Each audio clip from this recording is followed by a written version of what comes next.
ہوا حرص والا دل بدل دے. اعوذ باللہ من الشیطان الرجیم. بسم اللہ الرحمن الرحیم.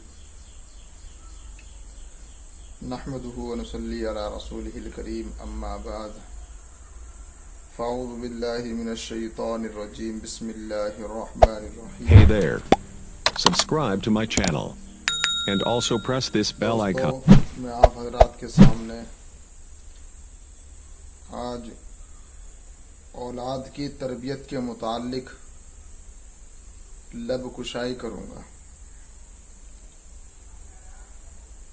اللہ رب العزت کا احسان ہے، فضل ہے کہ مولا نے ہمیں بنایا ہے، اور بنانے کے بعد اللہ رب العزت ہمیں ہر چیز عطا کرتے ہیں. پھر اللہ رب العزت ہمیں ایک شریک حیات دیتے ہیں، یعنی ہمارے نکاح میں کسی کو جوزہ بنا کر بھیجتے ہیں. پھر اللہ رب العزت ہمیں اولاد عطا فرماتے ہیں. تو دیکھیے آپ حضرات کہ آج کی اولاد میں بہت سارے بگاڑ ہیں، بہت ساری غلطیاں ہیں، لغزشیں ہیں. یعنی آج کی اولاد جتنی اس کی عمر بھی نہیں ہوتی، اس سے بڑے بڑے وہ کارنامے کرنے لگتے ہیں. جتنے وہ خود بڑے نہیں ہوتے اس سے بڑی بڑی وہ بات کرنے لگتے ہیں. یعنی ایک بچپن سے ہی بچے کا ایک ذہن بگاڑ والا بن جاتا ہے. یعنی شروع ہی سے بچہ بگڑنا شروع ہو جاتا ہے. اور کچھ تو اس قدر بگڑ جاتے ہیں، اس قدر بگڑ جاتے ہیں کہ اپنے وقت تک، جوانی کے وقت تک وہ اس قدر بگاڑ پر آ جاتے ہیں. ان کے اندر طرح طرح کے بگاڑ پیدا ہو جاتے ہیں. بہت ساری لغزشیں ان کے اندر آ جاتی ہیں کہ وہ عوام کے اندر ایک ذلیل شخص کی طرح پکارے جاتے ہیں. دوستو، آپ جانتے ہیں میں اصل بات آپ کو کیا بتلانا چاہتا ہوں. میں آپ کو بتلانا چاہتا ہوں کہ اولاد کو بگاڑنے میں سب سے بڑا ہاتھ جو ہوتا ہے، اولاد جو بگڑتی ہے، وہ پتہ ہے اس کی وجہ کیا ہے؟ اس کی وجہ خود ماں باپ ہیں. آئی بات سمجھ میں؟ اولاد بگڑتی ہے ماں باپ سے. اولاد کو کوئی نہیں بگاڑ سکتا. اولاد کا سب سے پہلا مدرسہ اس کی ماں ہوتی ہے. یعنی اس کی تربیت، اس کی تعلیم، اس کو جو کچھ ملتا ہے سب سے شروع میں اس کی ماں سے، اس کے باپ سے ملتا ہے. اب اولاد کے اندر جو بگاڑ پیدا ہوتا ہے نا، وہ اس کے ماں باپ کی وجہ سے پیدا ہوتا ہے، اس کے ماں باپ کی وجہ سے پیدا ہوتا ہے. جاننا چاہتے ہو کیسے؟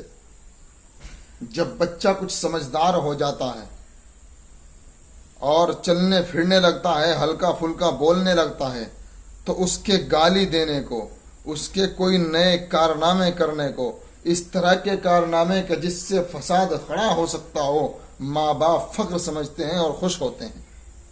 جب وہ گالی دیتا ہے اور وہ اپنی تتلاتی ہوئی زبان سے گالی دیتا ہے تو ماں باپ دیکھ کر خوش ہوتے ہیں کہ گالی دینے کی کوشش کر رہا ہے. بچہ کوئی غلطی کرتا ہے، چوری جیسی غلطی کرتا ہے، تو ماں باپ خوش ہوتے ہیں.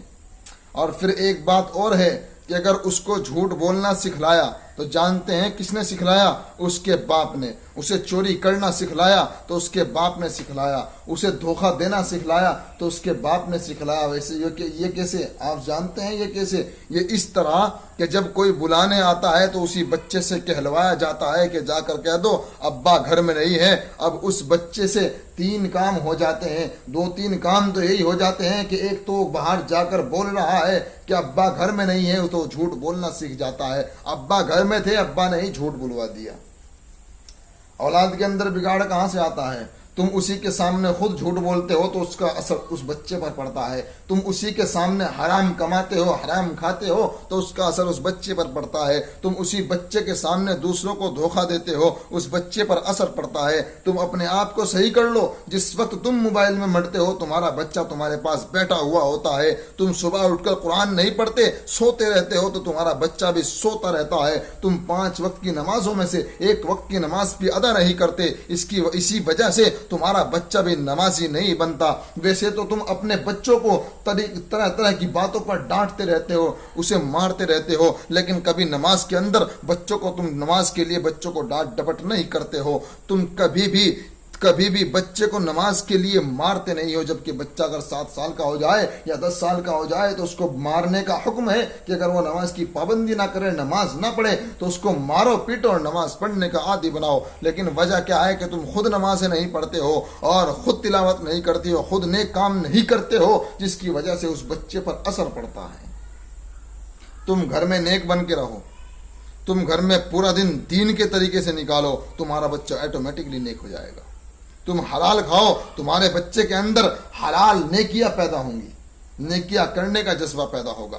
تم ہر جگہ سچ بولو، تمہارا بچہ آٹومیٹکلی سچ بولنے لگے گا۔ تم دوسروں کو دھوکہ دینا چھوڑ دو، تمہارا بچہ کبھی کسی کو دھوکہ نہیں دے سکتا۔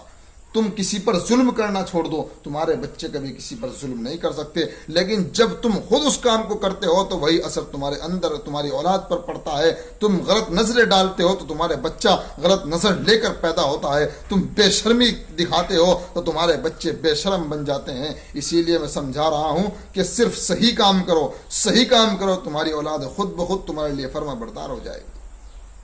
تم نے خود ماں باپ کی خدمت نہیں کی تھی تو وہ تمہاری خدمت کہاں سے کر دیں گے؟ تم باپ سے جھڑک کر بات کرتے تھے تو تمہارا بچہ بھی تم سے جھڑک کر بات کرے گا۔ تم خود اچھا کھاتے تھے، ماں باپ کو خراب کھلاتے تھے، کل تمہارا بھی دن آنے والا ہے، تم بھی صاحب اولاد ہو، تمہاری بھی اولاد اچھا کھائے گی لیکن تم کو بیکار کھلائے گی۔ جیسا کرو گے ویسا بنو۔ تو میرے بھائیوں، اپنا اصل مقصد، اپنے اصل طریقے کو پہچان لو۔ اصل کیا ہے کہ اپنے آپ کو سنوار لو، تمہاری اولاد خود بخود سنور جائے گی انشاءاللہ۔ کریں گے نا انشاءاللہ۔ اللہ ہم سب کو کہنے سننے سے زیادہ عمل کی توفیق عنایت فرمائے۔